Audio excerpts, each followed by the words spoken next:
Mr. Ballin. Mr. Ballin. Next up, we got the most terrifying family you never heard of. All right. Since it's Mr. Ballin's what does he call it? The Scare-a-thon? Yeah, Scare-a-thon. Since he called it a Scare-a-thon, every time he drops, we gonna be up. You know what I'm saying? We gonna react to it as soon as it come out. You feel me? I usually wait. You know what I'm saying? I usually wait, but we on it this time. You know what I'm saying? It's Halloween. Let's get you scared. You feel me? Mr. Ballin, love his story times. Keep doing your thing, Mr. Ballin. But yeah, hey. Let's see what it is. Holla. Is about a lesser well-known cult and their heinous ritual that they admitted to. Cult? Wait, hold on. Let me learn about a cult real quick. Cult. The fuck is a cult, bro? A system of religious veneration and devotion directed toward a particular figure or object. Okay. So that's some type of ritual shit. The story shit. is about a lesser well-known cult and their heinous ritual that they admitted to performing. This episode is extremely graphic and very upsetting. So wait, are cults But before we get into today's story, if you're a fan of the strange, dark, and mysterious delivered in story format, then you come to the right place. Subscribe to Mr. Ballin, man. Subscribe to Mr. Ballin. W content all the time.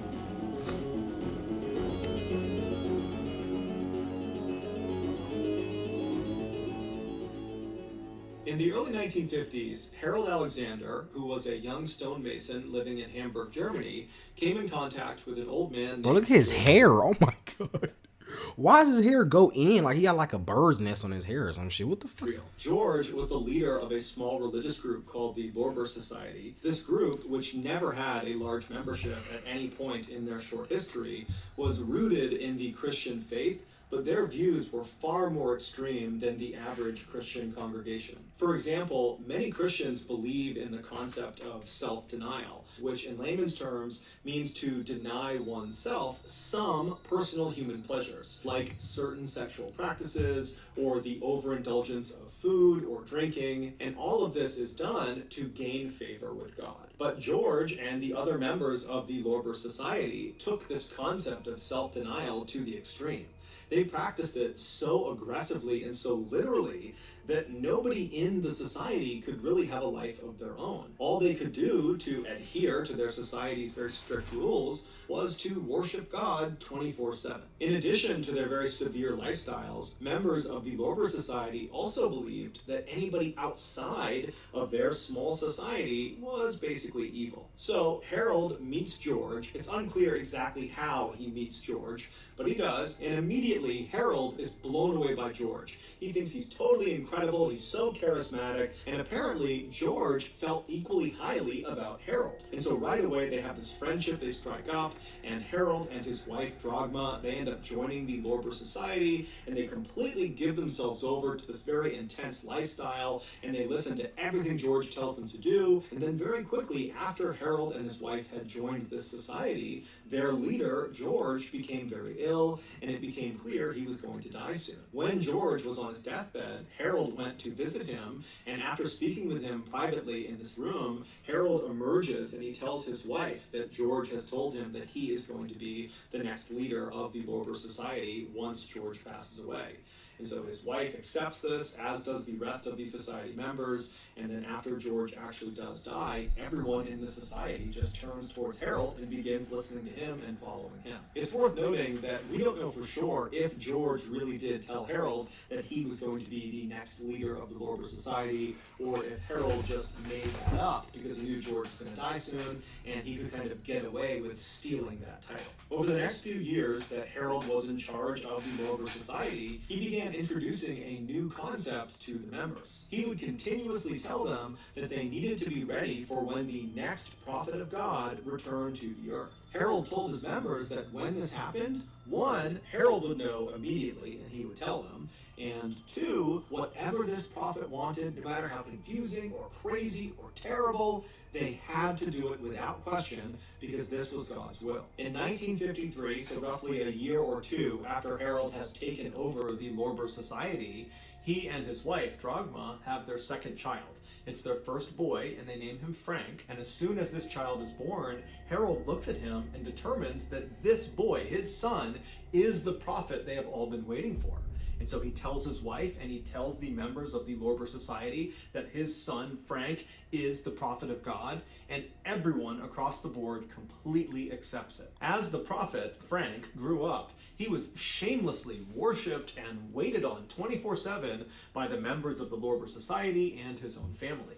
And so naturally, this had a profound impact on the way Frank thought and how he behaved. By the time Frank was at the age of grade school children, he fully believed that he was the prophet of God, and he began using that authority to kind of boss his family around more than he really needed to, especially his three sisters and his mother. But no one ever intervened because, again, this is the prophet of God and he can do whatever he wants. When Frank turned 16, he started thinking about girls and sex, but he was conflicted because he had been taught everybody outside of this society he was a part of were evil. And so he didn't want to pollute himself by having sex with these evil women. And so he went to his father and told him that he wants to start having sex with his mother and his sisters in order to stay pure. And his father, Harold, not only embraced the idea, he encouraged it. And in fact, he would often join in with his son during the sexual intercourse. As for the four Alexander women, they completely accepted their new roles as sexual objects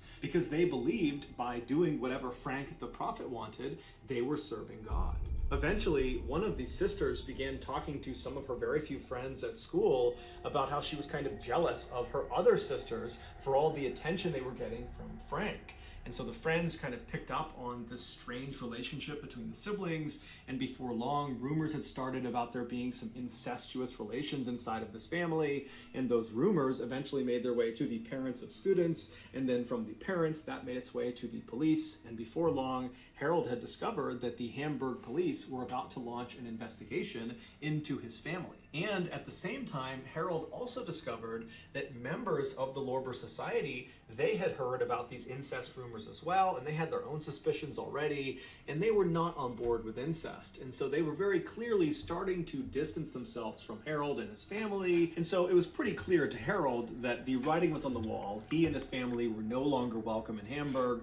And so he goes to the Lorber Society and kind of retires and says, I'm leaving. You need to find yourself a new leader of this society. And then he and his family completely broke ties with the Lorber Society. They left Hamburg and fled south to Santa Cruz, which is a city on the Canary Islands in Spain. And so they settle into this little apartment inside of this busy city, and very quickly they fell back into their old routines of constantly worshiping Frank, the prophet of God, despite the fact that they were no longer affiliated with the Lorber Society. And so their actions were now being driven by their own personal belief system. 10 months later, on December 22nd, 1970, a wealthy doctor named Walter Trankler was at his villa, which was located not far from where the Alexanders lived, when he heard a knock at his front door. When he opened the front door, he saw there were these two men who he didn't recognize, who were covered head to toe in what looked like mud. And at first, he was totally taken aback by their appearance and almost wanted to just shut the door. But in order to be polite, he kept the door slightly open and said, hey, how can I help you guys? And the two men would introduce themselves as Harold and Frank Alexander, and they were there to speak with one of their family members, Sabine. Sabine was one of Frank's two younger sisters, and she worked for the doctor as a housemaid. And so the doctor, he didn't know any of Sabine's family members, so he just kind of took their request at face value and said, hold on, let me go get her. And so he leaves the front door, he goes into the kitchen, and he finds Sabine, this 15-year-old girl, and he tells her that your father and your brother are waiting for you outside. They want to talk to you. And so Sabine, without saying a word, puts her knife and the food down. She walks out of the kitchen with the doctor, and as they're walking towards the front door, the doctor stops about 10 or 15 feet away from the front door to kind of allow Sabine to walk up and have a semi-private conversation with her relatives, although they're still inside of his house, so he didn't want to go too far. And so the doctor is standing maybe 15 feet away, wondering if he should just turn around or maybe just go into the other room to let them speak, when he overhears the father, Harold, say something truly horrific to his daughter. It was so shocking that the doctor stopped what he was doing, turned, and looked directly at Sabine to see how she was going to react to what she just heard. But to the doctor's absolute shock, Sabine didn't break down and start crying or start screaming out in pain or anguish. Instead, she reached out and grabbed her father's muddy hand and pressed it to her cheek and said, "I'm sure you did what was necessary." And then the two embraced. The doctor stood there totally shocked, staring at these people, wondering what the heck they're doing, why are they here, what are they talking about, is this really happening?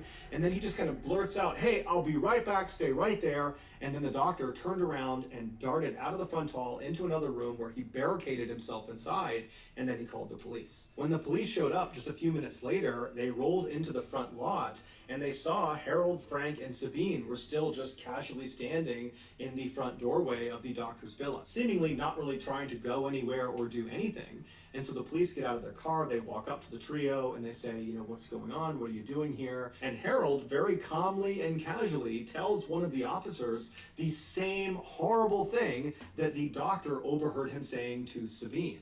Except this time, Harold specified to the officers where this horrible thing took place. He said it happened inside of their apartment. The police were shocked at Harold's candidness and the fact that his two kids were standing right next to him and they're hearing what their father is saying. They too, Bro, what did he say? Like, tell us what he said. Why won't he tell us?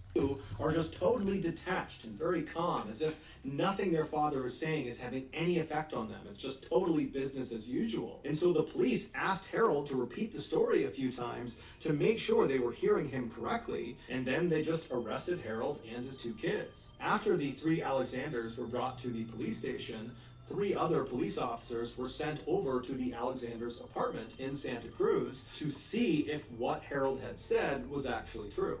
And when these officers opened the front door to that apartment, they immediately could tell it was all true. The following is the story of what happened inside of that apartment based on the testimony given by Frank and Harold. On December 21st, 1970, so that's one day before Frank and Harold arrived on the doorstep of the doctor's villa, the father and son were home in their apartment with the mother, Dragma, as well as 2 of the 3 sisters. It was 18-year-old Marina and 15-year-old Petra.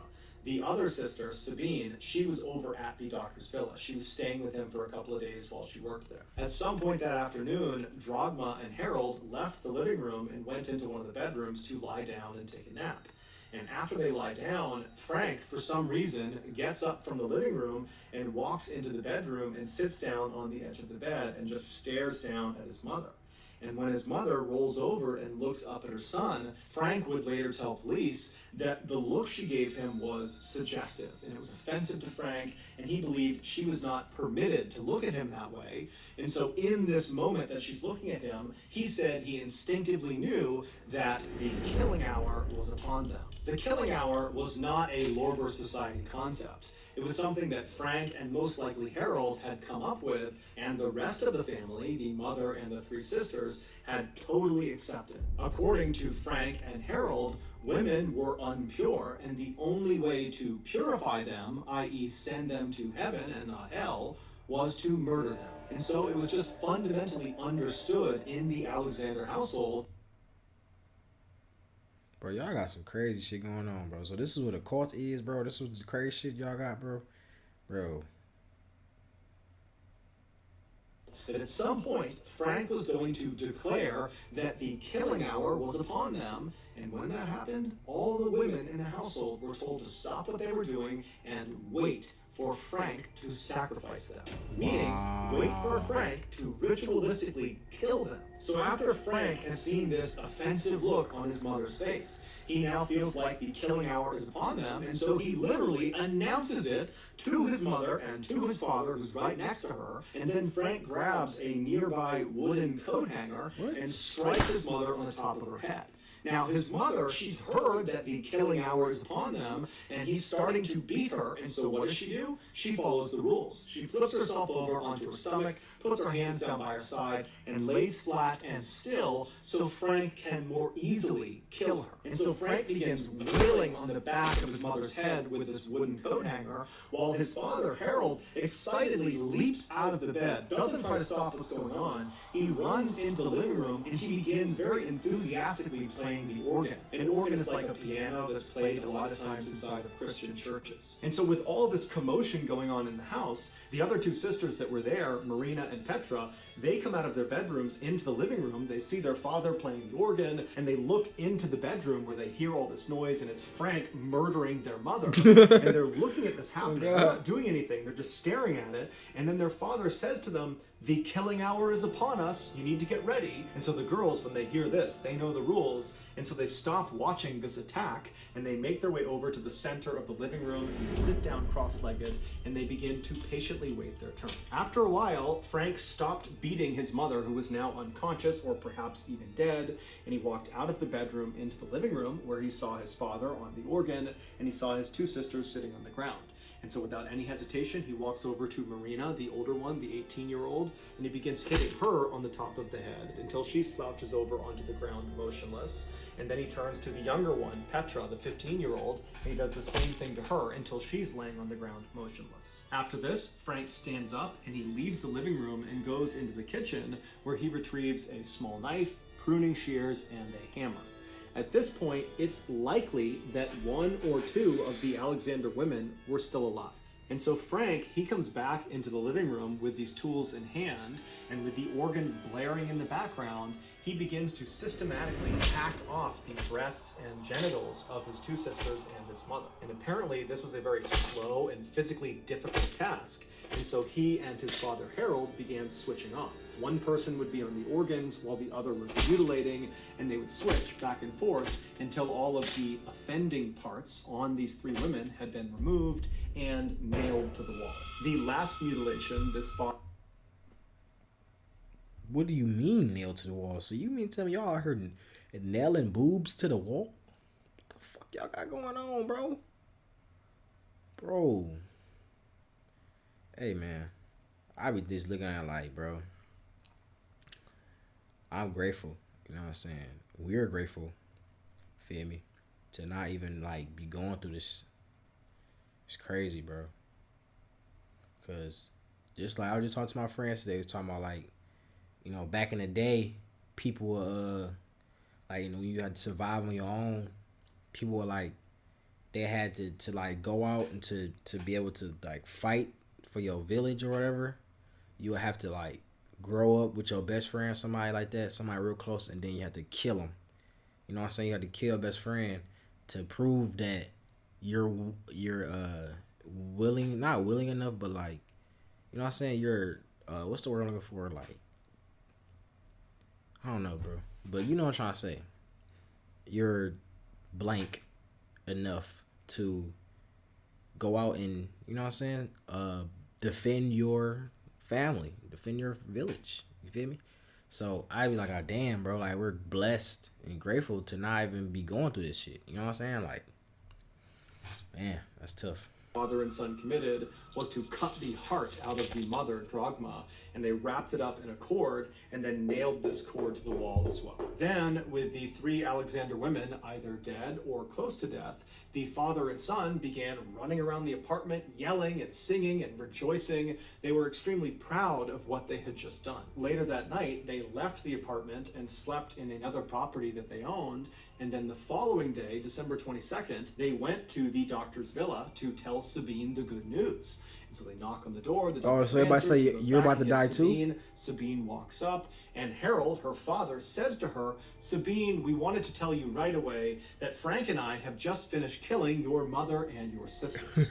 To which Sabine walks up to him, takes her father's hand, presses it to her cheek, and says, "I'm sure you did what was necessary." This, of course, is what the doctor saw and overheard that was so horrible and prompted him to call the police. It was also the moment when he realized that was not mud all over these two men. That was their family members' blood. Psychiatrists would ultimately determine that Frank and Harold were not mentally fit to stand trial, and so they were both committed to an asylum for the criminally insane. Both men never showed any remorse or regret about what they had done. In fact, they continued to justify their actions by saying, because of them, these three women got to go to heaven. As for the one surviving Damn. daughter, Sabine, she pleaded with authorities to let her go live with her brother and her father in this asylum, but they rejected this request and sent her to live in a convent, which is a building that nuns live in, and no one really knows what happened to her after that. Shockingly, in 1990, so roughly 20 years after Frank and Harold were put into this asylum, Why are you making they these managed faces? to escape, and they were never caught. To this day, their whereabouts remain unknown. So that's gonna do it, guys. What? Are you serious? What? They got away? Oh my god. Harold were put into this asylum. They managed to escape, and they were never caught. To this day, their whereabouts remain unknown. What the fuck is going on? Bro, I gotta look these niggas up, bro. What's their name? Oh, I don't want to do this research on these niggas, bro. What the fuck is this, bro? They probably dead by now. They probably all dead. I don't know when this came out, but these looks very, very old. So, but hey, man. Y'all like, comment, subscribe. Comment me yet too next, man. Follow me on Instagram, that's where I'm most active at. We on a grind to 10K, man. I'm out.